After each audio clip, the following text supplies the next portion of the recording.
फुलं अमर रहे अमर रहे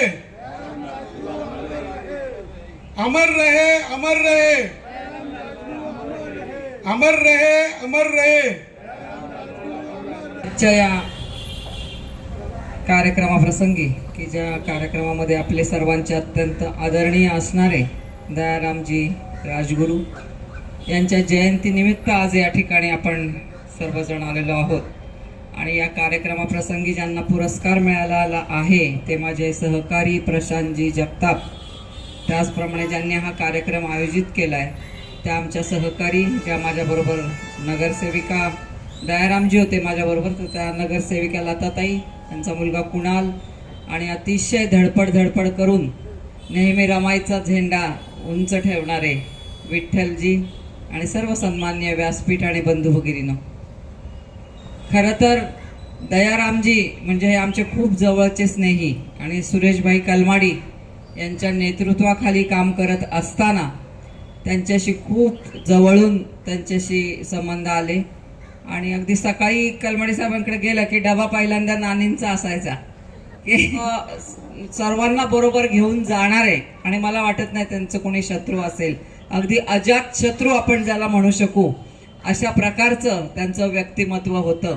आणि सुरेशभाईंच्या तर खूप जवळचे होते ते, अगदी काहीही असलं तरी पहिलं दयाराम त्यांना पाहिजे असायचे आणि त्यामुळे त्यांचं काम खूप जवळून पाहिलंय मी महापौर होते, ते नगरसेवक होते आणि खूप जवळून त्यांचं सर्व काम पाहिलेलं असताना तर खरोखरच लोकांची काळजी घेणं, काळजी करणं, ताडीवाला रोड म्हटलं की तो त्यांचा आत्मा होता।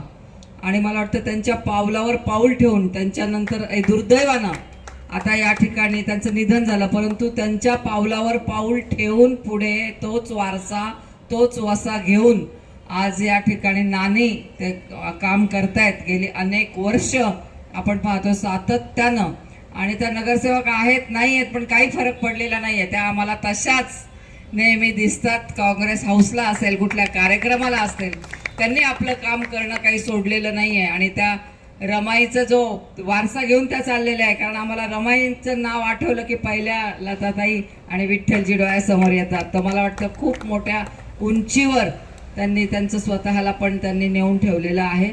तर मला आठवतंय नाना पटोले ज्यावेळेला अध्यक्ष होते त्यांना जेव्हा कळलं की नानींचा वाढदिवस आहे, म्हणजे आम्ही सकाळी त्यांना फोनवर विश केलेलं होतं पण ते नाही म्हटले, रात्री 10 वाजता आम्ही नानींकडे आलो आणि त्यांना त्यांचा वाढदिवस या ठिकाणी साजरा केला। तर अनेक आठवणी आहेत ज्या आपण सांगू शकू, कारण नानींचं नाव म्हणजे मला याच्यासाठी मी ही गोष्ट सांगितली की फक्त पुण्यापुरतं नाही आहे, तर नाना पटोले म्हणजे महाराष्ट्राचे अध्यक्ष होते पण त्यांनी सुद्धा त्यांचा वाढदिवस लक्षात ठेवला, अशा प्रकारचं काम त्यांचं या ठिकाणी आहे। आणि म्हणून त्यांचं या निश्चितपणाने त्यांचं या ठिकाणी तो कौतुक करावं तेवढं थोडं आहे। आणि कुणालच्या माध्यमातून मला वाटतं उद्याचे आपल्याला दयारामजी दिसत आहेत, निश्चितपणाने ते सुद्धा पुढे त्यांचं हे काम चालू ठेवून, त्यांचं काम चालू आहेच पण अजून प्रभावी करून ते पुढे नगरसेवक होतील, मोठी पदं तुम्हाला मिळावेत ही सदिच्छा व्यक्त करते। नानी तुम्हालाही आमच्या खूप खूप शुभेच्छा आहेत आणि मी या ठिकाणी आभार मानते की आपण या ठिकाणी दयारामजी म्हणजे आमचा हा पुरस्कार काँग्रेसच्या कार्यकर्त्याचा पुरस्कार आहे, हे सर्वात महत्त्वाचं आहे। कारण काँग्रेस हे आमच्या हाडात आहे, काँग्रेस ही नसात आहे, काँग्रेस ही रक्तात आहे आणि म्हणून एक काँग्रेसचा एक चेहरा आणि ते दयारामजी यांना आम्ही कधी विसरू शकत नाही। तर तुम्हाला ताई खूप खूप शुभेच्छा आणि मला हा पुरस्कार दिला माझ्या सहकारी माझे प्रशांतजी यांना हा पुरस्कार दिला म्हणून खूप खूप धन्यवाद। जय हिंद, जय काँग्रेस। सर्व महापुरुषांना महामानांना अभिवादन करून या विचारपीठावर उपस्थित मान्यवरांच्या उपस्थितीमध्ये आदरणीय नानांच्या नावाचं या ठिकाणी ज्यांचे माझे मार्गदर्शक आहेत आदरणीय प्रशांत दादा, आदरणीय चौधरीताई यांना जो पुरस्कार भेटतोय त्याबद्दल मी त्यांचं मनापासून या ठिकाणी अभिनंदन करतो की अत्यंत हडाच्या कार्यकर्त्याच्या नावाचा पुरस्कार तुम्हाला या ठिकाणी मिळाला। नाना म्हणजे माझ्या वडिलांचे सहकारी, म्हणजे माझे वडील त्यांच्या तालमीमध्येच वाढलेले, एक चळवळीला ताकद देण्याची ऊर्जा नानांमध्ये होते। ज्या ताड्या रोडचं नाव फक्त गुन्हेगारी, दारूचे धंदे, मटकेचे धंदे होते, त्या ठिकाणी नानांनी विहाराच्या स्वरूपात विहार स्थापन करून विहार बांधून एक युवा पिढी घडवण्याचं काम, खूप मोठं काम त्यांनी केलं। माझ्या वतीनं नानांच्या जयंतीनिमित्त विनम्र अभिवादन. खऱ्या अर्थाने ज्यांना लोकनेते म्हणता येईल आणि फक्त नगरसेवक होऊन रोड किंवा लोकांची कामं न नुसतं करता पण लोकांच्या मनात घर करणारे असे आमचे माझे पारिवारिक सदस्य होते. आमचे बाबूजींचे अत्यंत जवळचे मित्र म्हणेल, मार्गदर्शक म्हणेल. वेगवेगळ्या पक्षात जरी असेल परंतु पक्षाच्या भिंती कधी आड आल्या नाही. समाजाच्या कामामध्ये दोघंही खांद्याला खांदा लावून ज्या ठिकाणी अडचण असेल, ताडीवाला रोडचा विषय असेल त्या ठिकाणी त्यांनी सरकार दरबारी त्या काळी संघर्ष केलेला आहे. आणि नानांचं जीवन मी खूप जवळून पाहिलेलं आहे.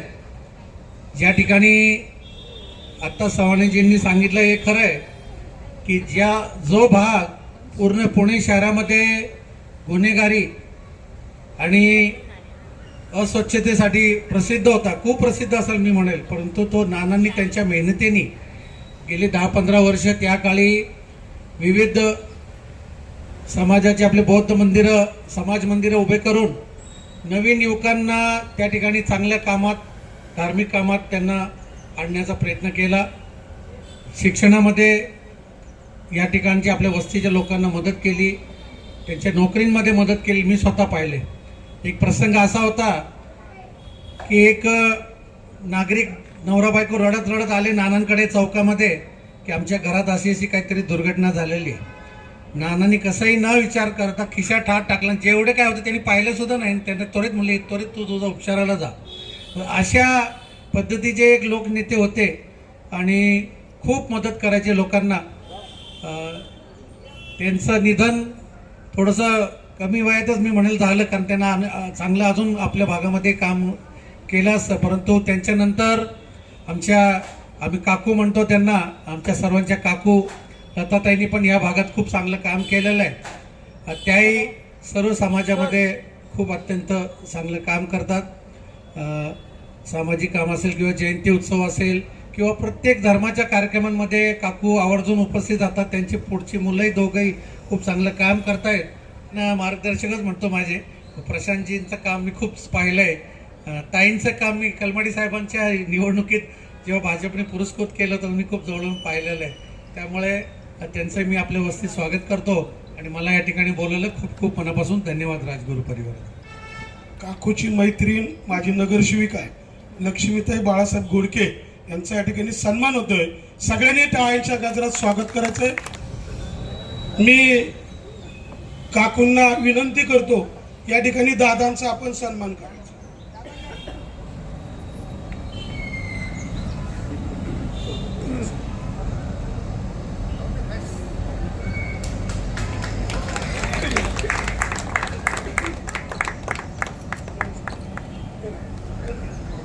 या ठिकाणी मी दादांना विनंती करतो की लोकनेते दयाराम राजगुरू यांच्या नावाचा जो पुरस्कार आहे तो सर्वप्रथम आदरणीय दीप्तीताई चौधरी यांना दादा सन्मानित करतील. भारतीय संविधानाची प्रत नाही दादा पुढे ये ना, बघा इथे या सगळ्या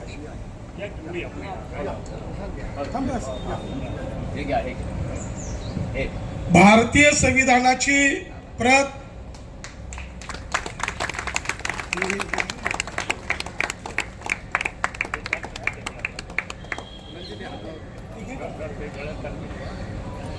भारतीय संविधानाची प्रत, सन्मान चिन्ह, पंचशिलेची शॉल देऊन या ठिकाणी दीप्तीताई यांना लोकनेते दयाराम राजगुरू जीवन गौरव पुरस्कार म्हणून आपण सन्मानित करत आहोत.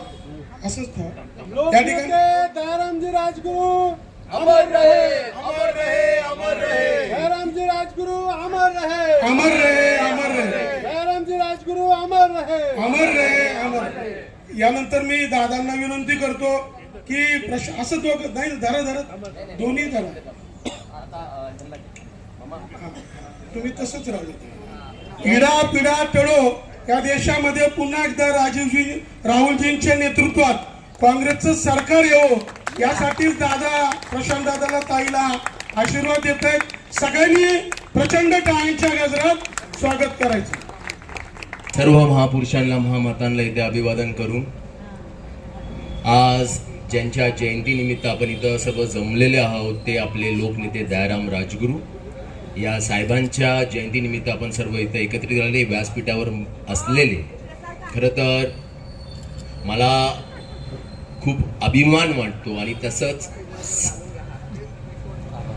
सांगायला असं राहणार नाही का हा या ऐतिहासिक कार्यक्रमामध्ये असे ऐतिहासिक लोक ज्या वेळेस इथं पुरस्कार्थी म्हणून येतात आणि ते पण ऐतिहासिक ज्यांनी घडवलेला आहे, इतिहास ज्यांनी घडवला त्यांच्या हस्ते होतं. तर असा हा ऐतिहासिक कार्यक्रम ज्यावेळेस आपल्या ह्या ताडीवाला रोड या भागामध्ये होतो, नक्कीच या कार्यक्रमाची कुठेतरी नोंद घेतली जाणार आहे. खरं तर व्यासपीठावर बसलेले असलेले, खरं तर त्यांना जागतिक म्हणजे आपण विचार करायला गेलं तर सगळ्या म्हणजे महाराष्ट्रभर नाही तर सर असं कुठलं गाव नाही, असं कुठलं शहर नाही, उल्हासदादा पवार साहेब तुमचं नाव नाही. आणि अशा लोकांच्या हस्ते ज्या वेळेस आपण विचार करायला गेलं तर माननीय दीप्तीताई चौधरी मॅडम अध्यक्ष आहे आज, म्हणून खरं तर त्यांनी आज इतिहास का घडवलाय. मी ऐतिहासिक का म्हटलं त्याचं कारण असं आहे, आपण दरवेळेस नानांचा पुरस्कार एका महिलांना आणि एक स्त्री आणि एक पुरुषांना दरवेळेस देत असतो. बघा हा योग किती छान आलेला आहे. असा इतिहास खरं असं झालेला आहे का काँग्रेस पक्षामध्ये पण असा इतिहास कधीच झाला नव्हता. पण या इतिहासामध्ये काय झालेलं काय का 2 अध्यक्षपद खरं तर आज आपल्याला काँग्रेस पक्षामध्ये दिले, ते एक पूर्व आणि पश्चिम, आणि त्याच्यामध्ये पण एक महिला आणि एक पुरुषांना देण्यात आलेला आहे. कसा योग हा घडून आलेला आहे. या योगामध्ये आज हे इतके चांगले डाऊन टू अर्थ असणारे आपल्याला अध्यक्ष भेटलेले आहेत. म्हणजे तुम्हाला परत खात्री देऊन सांगतो, येणारा काळ हा परत ह्यांचाच असू शकतो, कारण की असे लोकांची गरज आहे काँग्रेस पक्षाला आणि त्यांनी ते फार विचारपूर्वक ह्या लोकांना त्यांना दिलेलं आहे. काहींचं किती सांगावं तितकं कमी आहे. त्यांनी खूप मोठं त्यांनी कार्य ऍक्च्युली केलेलं आहे. त्यांनी त्यांच्या वेळेस कलमाडी साहेब असतील, त्यावेळेस महापौर झालेले, आमदार झालेले, त्यांनी पुणे शहर सगळं चांगल्या पद्धतीने बघितलेलं आहे. आणि ज्या वेळेस अशा लोकांना ज्यावेळेस लोकनेते जीवन गौरव देण्यात येतो त्यावेळेस खूप अभिमानाची गोष्ट वाटते. प्रशांत दादा जगताप साहेबांचं किती कौतुक करावं. त्याचं कारण असं आहे का राष्ट्रवादी काँग्रेसमध्ये असताना पण त्यांनी शहर अध्यक्ष राहिलेले होते. त्यांनी राष्ट्रवादी काँग्रेस पण तिथं किती मोठ्या प्रमाणात आणि चांगली ठेवली होती. हे सगळं खरं तर नोंद केलं. का माहितीये, ह्या माणसाला बघून आपुलकी वाटतं, आपला पणा वाटतो आणि ते कधीच कोणाला नाराज करत नाही. आणि तसंच नानांनी कधीच कोणाला नाराज केलं नाही. आणि ज्यावेळेस असा पुरस्कार ज्या वेळेस अशा लोकांना ज्यावेळेस तिथं हे भेटतं तर त्यावेळेस ह्या पुरस्काराची उंची खूप मोठ्या लेवलवर गेलेली. खरं मला अभिमान वाटतो या कार्यक्रमाच्या याच्यामध्ये माननीय सदानंद शेट्टी साहेबांचं आगमन झालेलं आहे. तसंच नानींचे एकदम जीवलग मैत्रीण आपल्या सुजाता ताईंचं इथं आगमन झालेलं आहे. खरं तर त्यांचं पण इथं मनापासून स्वागत करतो. आणि तर आज आपल्याला सांगायचं एक असंच कारण होतं का सर, सकाळी आपण आरोग्याचा कॅम्प घेतो. दरवेळेस नानांना आपण दयाराम राजगुरू चॅरिटेबल ट्रस्टच्या माध्यमातून वेगवेगळे उपक्रम राबवण्याचा प्रयत्न केलेला. त्याचे कारण असं आहे का येणाऱ्या काळामध्ये नाना भूतकाळ नसतो, नाना भविष्यामध्ये पण येणाऱ्या पिढीला त्यांचं कार्य त्यांच्या माध्यमातून त्यांना दरवेळेस नोंद घेतली जावं. आणि म्हणूनच मला इतका अभिमान वाटतो का ज्यावेळेस आज सकाळी पण आज आरोग्य कॅम्प घेताना इतके महिला आणि इतके पुरुष आले होते. त्यांना त्यांचं महत्व कळलं का नाना आपल्यातनं खरं तर का गेले.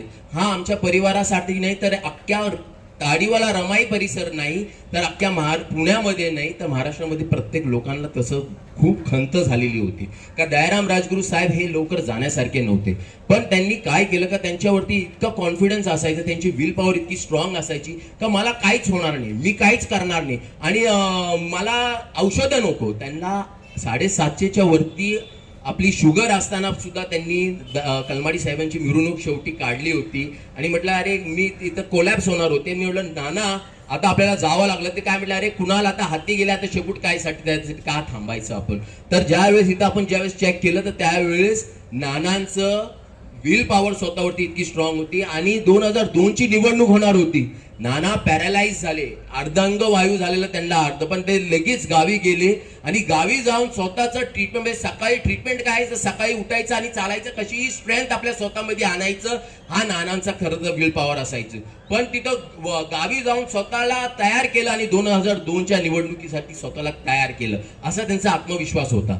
पण माझं असं सगळ्यांना सांगणं आहे का लाईफस्टाईल आता सगळ्यांची चेंज झालेली, आपण फार स्ट्रेसफुल लाईफ मध्ये आहेत सगळ्यांची, आता पहिल्यासारखं खाद्य पण भेटत नाही आपल्याला, म्हणून आपण स्वतःला कसं मेंटेन ठेवलं पाहिजे हे जास्त महत्वाचं असणार आहे. म्हणून नानांची निगडीत धरून आपण कधी पण कार्यक्रम घेत असतो आणि आजपर्यंत लोकांच्या हितासाठीच दरवेळेस लोक नेते दयाराम राजगुरू चॅरिटेबल ट्रस्ट तसंच पुणे शहर काँग्रेस कमिटीने दरवेळेस काम केलेलं आहे. आणि म्हणून अभिमान वाटतो ज्यावेळेस आशय सत्कार मूर्ती ज्यावेळेस ह्या ऐतिहासिक कार्यक्रमामध्ये ज्यावेळेस येऊन ह्या कार्यक्रमाची उंची वाढवतात आणि असं जिवंत आपलं ग्रंथालय मान्य करावं लागल काय, अशी कुठली नॉलेज नाही किंवा असा प्रसंग नाही जे उल्हासदादा पवार साहेबांना माहिती नाही. आणि म्हणूनच आज ते आलेत आणि खरं या कार्यक्रमाची उंची वाढवल्याबद्दल त्यांचं पण मी इथं मनापासून कौतुक करतो. सर, लोकनेते दयारामजी राजगुरू यांच्या 81व्या जयंतीनिमित्त आयोजित केलेल्या आजच्या कार्यक्रमाचे प्रमुख पाहुणे,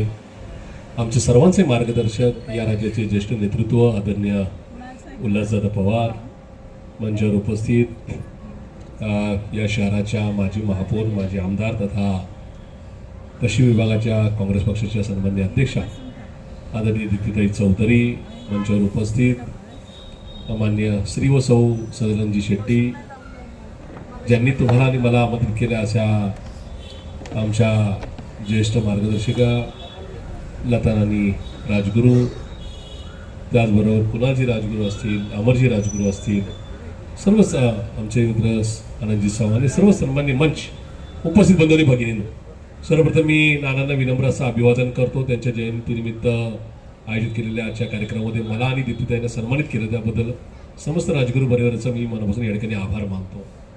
एक काळ होता की काँग्रेस पक्षामध्ये प्रचंड चैतन्य असताना ज्यांनी हा परिसर कायम काँग्रेसचा बालेकिल्ला म्हणून ठेवला, ज्यांनी एकूणच नाही का या ठिकाणी आंबेडकरी चळवळी पुढे नेण्याकरता सातत्याने या ठिकाणी नुसतं या परिसरामध्ये नाही, शहरातील वेगवेगळ्या परिसरामधल्या आंबेडकर चळवळीला जिथे जिथे ताकद देता येईल तिथे ताकद दिली, ते लोकनेते दयारामजी राजगुरू आज आपल्यामध्ये नाहीत, पण त्यांच्या कामाचा ठसा तो इतिहास आजही कायम आहे. आणि मला असं वाटतं की माननीय नानींनी असेल, कुणालनी असेल किंवा अमरनी असेल, ही सगळी त्यांची वाटचाल ही पुढे कायम पिढ्या ज्यांनी राजगुरू परिवाराचं कामकाज पाहिलंय, मान्य दयाराम राजगुरूंचं कामकाज पाहिलंय, लता नानींचं नका त्या ठिकाणी कामकाज पाहिलंय आणि या सगळ्या कामाचा ठसा आजही प्रत्येकाच्या मनपटलावर आहे. त्याच्यामुळे उद्याच्या काळामध्ये ही उणीव नानी नक्की भरून निघेल. ती का झाली, कशामुळे झाली, पण ठीक आहे, देर दुरुस्त आहे, लोक पुढच्या काळामध्ये दुरुस्त करतील. कारण की परमपूज्य डॉक्टर बाबासाहेब आंबेडकरांनी मागच्या तब्बल 80 वर्षापूर्वी असे कायदे निर्माण करून ठेवले की काळ किती जरी पुढे गेला तरी त्या संदर्भामध्ये प्रत्येक जातीला धर्माला संरक्षण मिळेल. तो गरीब असेल, श्रीमंत असेल किंवा कुठल्याही वर्गातला असेल, त्याला प्रत्येकाला न्याय मिळेल अशा प्रकारची एक खात्री या संविधानामध्ये करून ठेवली. त्याच्यामुळं या सगळ्या गोष्टी जर मान्य बाबू वागसकरांनी मंचावर यायचं आहे, या सगळ्या गोष्टी जर व्यवस्थित करायच्या असतील निश्चित संविधान हे जागृत ठेवलं पाहिजे, संविधानाचं अस्तित्व कायम राहिलं पाहिजे. आणि मला खात्री आहे की येणाऱ्या काळामध्ये आमच्यासारखे जी विचाराची मंडळी ती ही संविधानाचा जागर कायम ठेवण्याकरता, संविधान वाचवण्याकरता निश्चित प्रयत्नशील राहतील. मान्य उल्हासदादा मंचावर असताना माझ्यासारख्याने जास्त बोलणे बरोबर नाही, पण दादांच्या साक्षीने मी या ठिकाणी एवढंच सांगू इच्छितो, मी असेल, दीप्तीताई असेल, पुढच्या काळामध्ये हा संघर्षाचा झेंडा कायम या ठिकाणी पुढे नेत राहू आणि खऱ्या अर्थाने या ठिकाणी संविधान वाचवण्याच्या लढाईमध्ये आपलं योगदान देऊ, हा शब्द देऊन या ठिकाणी थांबतो. धन्यवाद. जय हिंद, जय महाराष्ट्र, जय संविधान. आमचे मित्र दयाराम राजगुरू यांचं पुण्य स्मरण करून त्यांना विनम्र अभिवादन करतो मी. आणि त्यांच्या स्मरणार्थ दरवर्षी लताताई, कुणाल, त्यांचा परिवार आणि त्यांचे सगळे सहकारी हे जे कार्यक्रमाचं आयोजन करतात आणि त्यानिमित्तानं जीवन गौरव पुरस्कार देतात. तो यावेळेचा पुरस्कार आमचे दीप्तीताई आणि प्रशांत ह्या दोघांना दिला, याबद्दल मी धन्यवाद देतो तुम्हाला आणि ह्या दोघांचं मी मनापासून अभिनंदन करतो. या ठिकाणी कुणालचे मामा आलेत, रोहम, सदानंद आलेत आणि आमचं वागासकर आणि आपण सर्वजण आलात. खरं तर दयाराम राजगुरूंचा माझा एवढा संबंध, मला आज माननीय दादासाहेब रुपवते यांची आठवण होते. मी जेव्हा युवक काँग्रेसचा अध्यक्ष होतो, नंतर प्रदेश काँग्रेसचा उपाध्यक्ष होतो, आमदार झालो, पण ज्या लोकांचा मला सहवास लागला ते म्हणजे बाळासाहेब भारदे आणि दादासाहेब रुपवते. हे दोघंही नगर जिल्ह्यातले फार भारी माणसं. आणि दादासाहेबांच्यामुळं लोककलावंत, तमाशा कलावंतांच्या पासून ते उपेक्षित गावातल्या ज्या वस्ती आहेत तिथपर्यंत आम्ही वाड्यावाड्यात फिरलो. लक्ष्मण मान्यांची भटक्या विमुक्तांची शोध यात्रा जेव्हा आली तेव्हा त्यांच्या स्वागताला मी, दादासाहेब रुपवते, नानासाहेब गोरे, बाबासाहेब आढाव, आम्ही हडसरच्या विसीवर प्रशांतांनी उभे होतो लक्ष्मण मानेचं. आणि मग चंद्रवाडा पटांगणामध्ये या सगळ्या कामामध्ये दयाराम राजगुरू म्हणजे सावलीप्रमाणे दादासाहेब रुपवतांच्याकडे बरोबर असणारे कार्यकर्ते. आणि दादासाहेब हे घटनातज्ञ, अत्यंत बुद्धिमान, इंग्रजी, हिंदी, मराठी तिन्ही भाषांच्यावर उत्तम प्रभुत्व आणि अशिक्षित माणसाबरोबर कसं भाषण करावं आणि सुशिक्षितांच्याकडे कसं करावं याचं मूर्तिमंत विद्वत्ता म्हणजे ती दादासाहेबांच्याकडे होती. आणि असा सहवास माननीय दयाराम राजगुरू यांना लाभला. आणि त्यांच्या पत्नी म्हणजे आमच्या ताई लताताई, यांचे वडील, त्यांच्या आता हे बसले दादासाहेब रोहम, 1936-37च्या दरम्यान स्थानिक स्वराज्य मिळाल्यानंतर ज्या विधिमंडळाच्या निवडणुका झाल्या त्यामध्ये यांचे वडील म्हणजे लताताईंचे वडील म्हणजे दयाराम राजगुरूंचे सासरे हे मुंबई विधान परिषदेत निवडून आले होते. दादासाहेब रोहम त्या काळामध्ये आमदार होते. आणि तुम्हाला अत्यंत महत्त्वपूर्ण सांगतो मी, म्हणजे दादासाहेब रुपवतेंनी मला हे मुद्दाम सांगितलं, परमपूज्य डॉक्टर बाबासाहेब आंबेडकरांनी त्यांना सांगितलं 37 साली जेव्हा ते आमदार झाल्यानंतर, तुम्ही नगर जिल्ह्यातले आहात आणि पंडित जवाहरलाल नेहरू, सरदार पटेल, मौलाना आझाद हे सगळे त्यावेळी नगर जिल्ह्यातल्या किल्ल्याच्या जेलमध्ये होते, ब्रिटिशांनी ठेवले होते. तो अहमदनगरचा जो प्रसिद्ध किल्ला आहे त्या ठिकाणी ही सगळी स्वातंत्र्य सैनिक मंडळी होती. त्या ठिकाणी डिस्कवरी ऑफ इंडिया हा ग्रंथ नेहरूने त्या किल्ल्यामध्ये लिहिलेला आहे, म्हणजे त्या जेलमध्ये. तेव्हा परमपूज्य डॉक्टर बाबासाहेब आंबेडकरांनी सांगितलं, तुम्हाला जेव्हा वेळ मिळेल तेव्हा या मंडळींना भेटायला जायचं, असं दादासाहेब रोहमांना सांगितलं, म्हणजे दयाराम राजगुरूंच्या सासऱ्यांना. आणि ते त्याप्रमाणे जात होते. ही दादासाहेबांनी सांगितलेली आठवण मला आज या ठिकाणी त्याचं स्मरण होतं. एवढा ऐतिहासिक वारसा लताजींच्या म्हणजे ताईंच्या माहेरपासून आलेला आहे. आणि आंबेडकरी विचारांचं एक मोठं अतिशय वलय सगळ्या देशामध्ये काय जगामध्येच आहे. आज कोलंबिया विद्यापीठात बाबासाहेब आंबेडकरांचं नाव पहिल्या क्रमांकावर नोंदलेलं आहे, पहिल्या क्रमांकावर.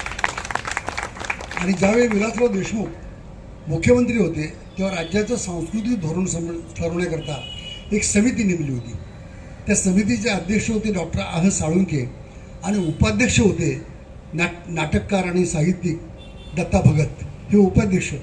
आणि जे 5 सदस्य होते त्यापैकी मी एक होतो सदस्य. आम्ही वर्षभर एक सांस्कृतिक धोरण ठरवलं. मला मुद्दा का सांगतो, त्या धोरणामध्ये म्हणजे विलासराव मुख्यमंत्री असताना आम्ही केंद्र सरकारला विनंती केली होती की कोलंबिया आणि ऑक्सफर्ड ह्या दोन्ही विद्यापीठामध्ये परमपूज्य डॉक्टर बाबासाहेब आंबेडकर आणि विठ्ठलरामजी शिंदे यांच्या नावाचं अध्यासन सुरू व्हावं. आणि तुम्हाला आश्चर्य वाटेल, आपल्या राज्याचं धोरण प्रसिद्ध झालं आणि 1 महिन्याच्या आत डॉक्टर मनमोहन सिंग यांनी 10 कोटी रुपयांची तरतूद करून कोलंबियामध्ये ते अध्यासन सुरू झालं. एकदम तुम्हाला सांगतो की त्यावेळी कसे निर्णय घेतले गेले. आता ऑक्सफर्डचं राहिलेलं आहे पण तिथे सुरू होईल, परंतु ती योजना त्या काळामध्ये गेली. आणि त्यावेळी म्हणजे दयाराम राजगुरू असतील किंवा दादा, आम्ही आमच्या मंडळींना या गोष्टीचा आनंद, आपण इथे जय जयकार करतो, घोषणा करतो, डीजे लावतो, त्यापेक्षा अध्यासन सुरू होणं महत्त्वाचं. बरोबर काय, अध्यासन सुरू होणं. ह्या बाबासाहेबांची वृत्ती जागवायची कशी आपण. आत्ता मी इकडे येत होतो, एवढी गर्दी होती की कर्मवीर दादासाहेब गायकवाडांच्या पुतळ्याच्या अलीकडं 3 वेळा सिग्नल लागला तरी मी जागेवर उभं होतो. आणि शीघ्रकवी आपले विठ्ठल त्यांचा मला सारखा फोन कुठपर्यंत आला आहे. मी आलो होतो जवळ, पण नेमकं कर्मवीर दादासाहेब गायकवाडांच्या पुतळ्याजवळच मला 3 वेळा थांबावं लागलं. हा सुद्धा एक योगायोग आहे. या कर्मवीरांना सुद्धा आम्ही भेटलो. भूमिहीनांची आज भूमिहीनांचं आंदोलन सगळ्या देशातलं अत्यंत उत्तुंग असं आंदोलन हे दिल्लीपर्यंत धडकवलं ते कर्मवीर दादासाहेब गायकवाड. असा हा जो वारसा आहे तो माननीय दयाराम राजगुरू यांनी अत्यंत प्राणपणाने जपला, म्हणजे त्याचा मी साक्षीदार आहे. परमपूज्य डॉक्टर बाबासाहेब आंबेडकरांच्या या पुतळ्याजवळ कायम दयाराम राजगुरूंकरांचा एक उत्तम मांडव, उत्तम तिथे गाणी, इतरांचं वेगळं, दयाराम राजगुरूंचं वेगळं असायचं. आजही तुम्ही आरोग्य शिबिर घेतलं, वेगवेगळे उपक्रम घेतले. आता कोणाला मी आलो तेव्हा सांगत होता, वेगवेगळे उपक्रम खरं म्हणजे नवीन तरुण पिढीला ही जी चळवळ आहे सामाजिक, म्हणजे आपण दयाराम राजगुरूंचं स्मरण करतो, पुरस्कार देतो, ही जी चळवळ आहे परमपूज्य डॉक्टर बाबासाहेब आंबेडकरांनी सुरू केलेली. आणि त्यांचे गुरु म्हणजे महात्मा ज्योतिबा फुले आणि संत कबीर, हे दोन त्यांचे गुरु. आज म्हणजे या सगळ्या गोष्टींची मी आठवण कशा करता करून देतोय की आज त्यांचं स्मरण करत असताना मला म्हणजे माझ्या आपल्या व्यासपीठावर रोहम इथं आलेत, मला याचा खूप आनंद वाटला. खरंच फार जुनी गोष्ट आहे, फार मोठं काम आहे त्यांचं. त्या काळामध्ये असे आपले जीवन सगळं अर्पण केलेली माणसं या ठिकाणी आहेत. आणि तो वारसा दयाराम राजगुरूंना सासरवाडीकडनं आला आणि तो त्यांनी जपला. हा फार महत्त्वाचा मुद्दा आहे. आणि म्हणून आज त्यांच्या स्मरणार्थ हा जो पुरस्कार या ठिकाणी दिला जातो. आता सांगता म्हणजे मी दादासाहेब गायकवाडांच्या पुतळ्याजवळ मी जेव्हा थांबलो ना, तेव्हा माझ्या पुढे एक रिक्षा होती. आणि रिक्षा बऱ्याच होत्या, रिक्षा होती. पण गंमत बघा, बाबासाहेबांचं वैशिष्ट्य आणि त्यांचं महत्त्व काय. त्या रिक्षावाल्याने बाबासाहेबांच्या हस्ताक्षरातली 2 वाक्य कोरलेली होती त्यांच्याच हस्ताक्षरामध्ये, आणि खाली बाबासाहेबांची सही, B.R. आंबेडकर. काय लिहिलं होतं, एक वेळ लढला नाही तरी चालेल पण विकले जाऊ नका, विकले जाऊ नका. आणि नेमकं मी ते 3 वेळा शिकलं लागला तरी ते वाचत होतो ते सारखं मी वाचत होतो. आणि आज त्याची आवश्यकता आहे. एक वेळ लढला नाही तरी चालेल पण विकले जाऊ नका. फार सुंदर मुद्दा बाबासाहेबांनी काय महत्त्वाचं दिलं आपल्याला. बाबासाहेबांनी लोकशाहीचं भवितव्य 1953 साली आपल्या पुण्याच्या वकिलांच्या परिषदेमध्ये त्यांनी केलेलं भाषण, म्हणजे त्या शेवटच्या काही भाषणांच्या पैकी भाषण आहे, त्याचा मराठी अनुवाद माझ्या आणि बाबा आढावांच्या हस्ते बाबासाहेबांच्या पुतळ्याजवळ प्रकाशित झाला 10 वर्षापूर्वी. 53 साली बाबासाहेबांनी केलेलं भविष्य आहे की लोकशाही कशी नांदावी आपल्या भारतामध्ये, त्याचं त्यांनी वर्णन केलं. त्यांनी अपेक्षा केली तरुणांच्याकडून, लोकांच्याकडून, लोक कसे आहेत, लोकप्रतिनिधींनी कसं वागावं वगैरे वगैरे. फार सुंदर त्यांनी त्या भाषणामध्ये सांगितलेलं आहे. मी आता ती कालच बाबा आढावांच्या त्या हमाल पंचायतीचे नितीन पवार त्यांना मी सांगितले की त्या पुस्तकाची प्रत जर मिळाली बरं का लताताई, आपण तुमच्या ह्या ज्या आपल्या सर्वांच्या वतीनं त्या पुस्तकाचं पुनर्प्रकाशित करू. आणि बाबासाहेबांचं ते जे भाषण आहे लोकशाहीच्या भवितव्याचं, ह्या हजारो लोकांच्या मध्ये आपण वाटलं पाहिजे. आज काळाची गरज आहे असं म्हणायची वेळ आली. आणि म्हणून मला असं वाटतं की त्यांनी एक अपेक्षा व्यक्त केली, फार छान. बाबासाहेबांचं एक वाक्य खूप छान आहे की मला खात्री आहे, पहिली गोष्ट म्हणजे 1 man 1 vote व्हॅल्यू. माणूस कुणी असू द्या, सगळ्यांच्या मतांचा अधिकार सर्वांसारखा. हा अधिकार रशियामध्ये आणि इंग्लंडमध्ये सुद्धा स्वातंत्र्यानंतर मिळाला नव्हता, तो आपल्याकडे मिळाल्यानंतर त्या दिवसापासून मिळाला बाबासाहेबांच्या घटनेच्या त्या माध्यमातून. इतकं महत्त्वाचं आहे. पुढं ते असं म्हणतात की मला खात्री आहे या देशातले लोक सुज्ञ आहेत. आणि पुढचं वाक्य शांतपणे ऐका, ते चांगल्या लोकांना निवडून देतील अशी माझी खात्री आहे. असं बाबासाहेबांचं स्वप्न होतं, आपलं नाही. आता ते स्वप्न जर खरं साकार करायचं असेल तर तुमचं माझं काम काय. पक्ष वगैरे विसरून जा तुम्ही. मी पक्षाचा अभिनिवेश इथं ठेवून बोलत नाही. पण बाबासाहेबांचं वाक्य आहे की मला खात्री आहे या भारतीय लोकांच्यावर माझा विश्वास आहे की ते चांगलेच लोक निवडून देतील. आता असं म्हणल्यानंतर तुम्ही हसला, याचा अर्थ काय सांगा. हे एक प्रतिक्रिया आहे, ही प्रतिक्रिया आहे की आज काय घडलंय. मग याचा अर्थ बाबासाहेबांनी मतदाराला फार महत्त्व दिलेलं आहे. हे लक्षात घ्या. तुम्ही, मी मतदार आहे. आज जवळजवळ 1.25 कोटीच्या वर आपली लोकसंख्या आहे. मतदार काय तेवढे नाहीत, पण प्रत्येक मतदाराचं बाबासाहेबांचं हे वाक्य आहे हे त्यांनी लक्षात ठेवलं पाहिजे. कोणी असू द्या, कोणत्याही धर्माचा असू द्या, कुठल्या जातीचा असू द्या, पण चांगल्या ह्या शब्दाला काय अर्थ आहे का नाही फार महत्त्वाचं आहे. म्हणजे कधी कधी मला वाईट वाटतं, पक्ष कोणताही असू द्या, पण विधिमंडळामध्ये अर्वाच्य भाषा वापरली जाते. मी तुम्हाला एक सांगतो की मी असे विधिमंडळ पाहिलं आहे, आणि आपण आज नाही 52 पासून पाहतो, एकही शब्द नेत्यांना माघारी घ्यावा लागला नाही, दिलगिरी व्यक्त करावी लागली नाही, असा काळ मी बघितलेला आहे. आता मला सांगा, तुम्ही जर अर्वाच्य अश्लील भाषा विधिमंडळाच्या, लोकसभेच्या, महानगरपालिकेच्या, नगरपालिकेच्या व्यासपीठावर किंवा अगदी बाहेर असं आपण व्यासपीठावर तर अर्वाच्य भाषा वापरणं आणि शिवी देणं आणि एकमेकांना लोक शिव्या देतात, मला फार वेदना होता. तुम्हाला सांगतो मी, फार वाईट वाटतं. आणि जगातली उत्कृष्ट घटना परमपूज्य डॉक्टर बाबासाहेब आंबेडकरांनी आपल्याला दिली असताना आपण वागावं कसं ना आचरण करावं कसं याचंही भान राहिलं नाही. फार दुर्दैव आहे, तुम्हाला सांगतो मी. आणि म्हणून मला असं वाटतं की आणि टोकाचा जातीवाद, टोकाचा म्हणजे इतका, म्हणजे दादासाहेब रुपवते आणि मी तुम्हाला सांगतो सुरेश भट असे कवी, म्हणजे वामनदादा कर्डकांना मी अनेक वेळा भेटलो, दादासाहेबांच्या बरोबर, आर एन गवईंच्या बरोबर अनेक वेळा भेटलो. सुरेश भटांना भेटले. सुरेश भटांची वंदना ही माझ्यासमोर त्यांनी लिहून गायलेली आहे, बाबासाहेबांना गेलेली. भीमराया घे तुझ्या ह्या लेकरांची वंदना, काय सुंदर ती त्यांची हे आहे, ती माझ्यासमोर लिहिलेली आहे. म्हणून मला सांगायचं एवढंच आहे की ते दादासाहेब म्हणजे सुरेश भट म्हणतात ते मी बोलून सांगतो, कारण पाऊस मला सांगतो की भाषण संपू आता. बरं, जातीवाद इतका वाढलेला आहे की ते पण ऐकून घ्या ना. शेवटी वेदमंत्र्यांनी अन्याय एवढा केला, मशहूर ज्ञानिया झाला, गोठ्यातच जगला हेला, गोठ्यातच जगला हेला, पुसतात जात हे मुडदे मसनात एकमेकाला.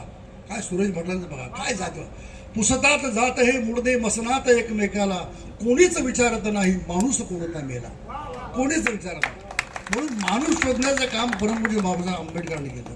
ते काम दयारामजी असतील, ताई असतील, आपण सर्वजण ते करावं, ही खरी दयाराम राजगुरूंना आदरांजली, श्रद्धांजली. धन्यवाद. तो या कार्यक्रमाची सुरुवात आमचे पुतणे यांनी इतकी भारदार केलेली आहे, कारण पहिली बॅटिंग व्यवस्थित झाली ना, शेवट सुद्धा चांगला होतो. हा महत्वाचा भाग मी या ठिकाणी आवर्जून सांगेन की संग्रामनी ज्या ज्या गोष्टीचा उल्लेख या ठिकाणी केला तो अत्यंत महत्वाचा अशा प्रकारचा आहे. आणि आज या ठिकाणी नानांच्या बद्दल बोलत असताना माझ्यापुढे प्रश्न पडलेला आहे. इरावती कर्वेंना एकदा त्यांच्या मैत्रिणींनी विचारलं की पुणे कशासाठी प्रसिद्ध आहे. इरावती कर्वेंना प्रश्न विचारला की पुणे कशासाठी प्रसिद्ध आहे. इरावती कर्वेंच्या पुढे संबंध पुणे उभं राहिलं. काय सांगू माझ्या मैत्रिणीला की पुणे कशासाठी प्रसिद्ध आहे. सारसबाग आहे, तिथे पुणे युनिव्हर्सिटी आहे, कोणती गोष्ट सांगू म्हणजे या बाईचं समाधान होईल. आणि हा प्रश्न पडल्यानंतर बराच वेळ गेला. परत त्या बाईने प्रश्न विचारला की सांगा ना ताई, पुणे कशासाठी प्रसिद्ध आहे. क्षणभर थांबल्या आणि इरावती कर्वे म्हणाले पुणे हवेसाठी प्रसिद्ध आहे. बघा, एकदम सुंदर अशा प्रकारे मला प्रश्न पडला, मी नानाबद्दल काय सांगू, कोणती गोष्ट सांगू नानाबद्दल, कारण नाना तर माझा मेवणा आणि मी त्यांचा साधा बायकोचा हो, लोण्यापेक्षा मऊ, कुठे खा कसाय खा, अशा परिस्थिती माझी आहे. तेव्हा अशा परिस्थितीमध्ये मी नानांचं काय कौतुक करू. पण मी तुम्हाला एक सांगतो, खरं म्हणजे असं की फार जवळून पाहण्याचा योग मला आलेला आहे त्यांचा. आणि विशेष म्हणजे असं की वडील असावे तर कसे, तर नानासारखे असावे. पती असावं तर कसा, या बहिणीकडनं मला कळेल, नानासारखा असावा. भाऊ असावा तर कसा, नानासारखा असावा. ह्या महिला देखील आवर्जून सांगतील की नानासारखा माणूस होणे नाही. इतकं सुंदर अशा प्रकारचं काम त्यांनी या ठिकाणी केलेलं आहे आणि त्यांना विसरणं कधी शक्य नाही. नाना फार मोठे होते, सगळ्या ह्याच्यामध्ये त्यांचा डोल डोरा होता. प्रत्येक गोष्टीमध्ये सगळ्यांना सांभाळून घेण्याचं कृत्य त्यांच्याजवळ होतं. त्यामुळे जास्त वेळ न घेता पावसाने देखील मेहरबानी केलेली आहे. आणि विशेष म्हणजे असे की उल्हासदादांनी भाषण बंदच करू नये असं मला वाटत होतं, कारण ज्या ज्या गोष्टीची ते आठवणी करून देत होत्या, दादासाहेब रोपते काय, दादासाहेब रोप काय, यांच्याबद्दल जे बोलत होते ना, ते ऐकून मला स्वतःला फार समाधान वाटत होतं, मन भरून येत होतं की यार आपण नाशिकवरून आलो, येण्याचं सार्थक झालं. आणि या ठिकाणी आपल्याला काही चांगले बोल ऐकायला मिळाले. आणि आता पाऊस येतोय ते म्हणतात की आता बंद करा, कारण या ठिकाणी हा जो काही प्रकार झाला आम्हाला विधू देऊ नका. परंतु त्यालाही आनंद झालाय, पाण्याचा शिटकारा या ठिकाणी पाऊस करतोय आणि निसर्ग सुद्धा आपल्या या कार्यक्रमावर खुश आहे. त्यामुळे मी परत एकदा नानांना मनापासूनची या ठिकाणी आदरांजली वाहतो आणि या ठिकाणी माझे 2 शब्द संपवतो. जय भीम, जय भारत. आज लोकनेते दयाराम राजगुरू यांच्या जीवन गौरव पुरस्कार आपण केलेला आहे आणि ज्यांच्या हस्ते हा जीवन गौरव पुरस्कार देण्यात आलेला आहे ते आमचे आता ज्यांनी मार्गदर्शन केलेले आपल्या सगळ्यांचे लाडके नेते उल्हासदादा पवार साहेब, तसेच त्यांना पुरस्कार दिला त्या आपल्या दीप्तीताई चौधरी, तसेच आमचे प्रसन्नदादा जगताप, आजच्या कार्यक्रमाचे अध्यक्ष वसंतजी रोम, आमचे व्याईत धनाजी चौधरी, सुजाताताई शेट्टी, सदानंद दादा शेट्टी, तसेच पुरोहित दादा, तसेच आमचे वागसकर दादा असतील, पुन्हा आमच्या घोडके ताई आहेत, ते पुरोहित दादा आहेत. सर्व उपस्थित बंधू आणि भगिनींनो, सगळ्यांचे जर नावं घ्यायला गेले तर दिवस पुरणार नाही. परंतु हा जो सोहळा आपण 81व्या नानांच्या आठवणी आता ज्यांनी त्यांनी सांगितलेलंच आहे. परंतु सांगायचं म्हणजे नानांना आजही आम्ही राजगुरू कुटुंबांनी जिवंत ठेवलेलं आहे. का? कारण की नानांनी जे काही कार्य केलेलं आहे, जे काही हे केलेलं आहे ते लोकांपर्यंत कळालं पाहिजे. आणि ते लोकांना सर्वांना माहिती आहे. इथं माझ्या सर्व भगिनी बसल्यात, बांधव बसलेत. ताडीवाला रोडला तर सोडाच, परंतु पुणे शहरामध्ये पर दिल्लीपर्यंत नानांनी काय कार्य केलं हे सर्व लोकांना माहिती आहे. म्हणून मी काही जास्त खोलात जात नाही. परंतु आम्ही असं ठरवलं का यंदाचा पुरस्कार आता दोन्ही आमचे अध्यक्ष झालेले आहेत, तर त्यांना पुरस्कार नानांचा देऊन त्यांचा सोहळा करायचा. आणि तेही कोणाच्या हस्ते तर आमचे आपले ज्येष्ठ उल्हासदादा यांच्याकडून तो पुरस्कार त्यांना देण्यात येत. कारण की मागच्या वेळेस सुद्धा उल्हासदादांना आम्ही बोलवलं होतं कार्यक्रमाला, परंतु त्यावेळेस सुद्धा त्यांची तब्येत जरा थोडीशी नरम होती. पण यावेळेस म्हणले दादा काही जरी असलं तर तुम्ही ह्या कार्यक्रमाला यायचं. तुमचे जे काही जुने विचार आहेत ते आम्हाला ऐकायचे आहेत, आमच्या लोकांपर्यंत पोहोचवायचे आहेत. आणि त्यांनी जेवढं बोलावे तेवढे कमीच आहे. त्यांनी जे काही त्यांना पहिल्यापासून तर आतापर्यंत नानाची स्टोरी माहीत आहे, माझ्या वडिलांची स्टोरी सर्व माहीत आहे. त्यामुळं मी दादांना आम्ही आग्रह धरला की तुम्ही कोणत्याही परिस्थितीत ह्या कार्यक्रमाला या. आणि त्यांची तब्येत ठीक नसताना देखील ते ह्या कार्यक्रमाला आले, त्याच्याबद्दल मी त्यांचा आभार मानते. आज ताईंना सुद्धा आणि जगताप दादांना देखील मी नुसता फोन केला आणि विठ्ठल दादांना आम्ही त्यांना निमंत्रण द्यायला गेलो. ते बोलले निमंत्रण देण्याची काही आम्हाला आवश्यकता नाही, दानांसाठी आम्ही ह्या कार्यक्रमाला कोणत्याही परिस्थितीत येणार आणि येणार म्हणजे येणार. म्हणून त्यांचंही मी आभार मानते. आज सर्वजण तुम्ही आलात आणि कार्यक्रमाची शोभा वाढवली, त्याबद्दल मी सर्व माझ्या भगिनींचं, माझ्या बांधवांचं, माझ्या ज्येष्ठ नागरिकांचं मी आभार मानते. आणि बरंच बोलायचं म्हटलं तर दिवस पुरणार नाही, म्हणून मी आपण सर्वजण आलात आणि कार्यक्रमाची शोभा वाढवली त्याबद्दल मी तुमचं सर्वांचा आभार मानते आणि इथेच थांबते. जय भीम, जय महाराष्ट्र, जय भारत.